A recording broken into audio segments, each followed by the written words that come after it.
Sa Australia, pag sinaktan mo ang seal na ito, kinabukasan, nasa balita ka na agad.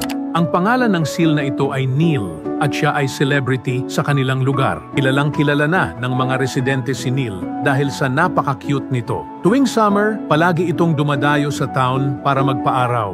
Minsan kahit hindi summer, bigla na lang lilitaw si Neil, hindi mo mahuhulaan kung kailan mo makikita si Neil sa kalsada. Kadalasan makikita mo si Neil sa damuhan, nagpapaaraw, at minsan sa pintuan ng bahay.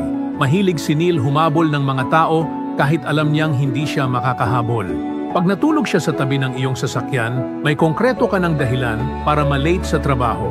Boss, natutulog si Neil sa tabi ng sasakyan ko, ayaw umalis kaya ako na late.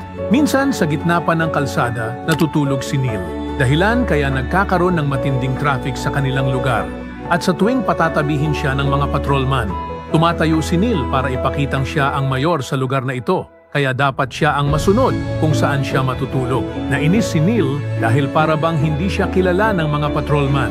Kaya naman nag-practice ito mang bundol ng mga cone sa kalsada para magkaroon ng fighting skills kaya walang magawa ang mga patrolman kundi mapakamot na lang sa ulo. At sa tuwing hapon naman, bago lumubog ang araw, masayang babalik na si Neil sa dagat. Kung sa tingin mo ay napaka-cute ni Neil, pahingi naman siya ng like, follow and share.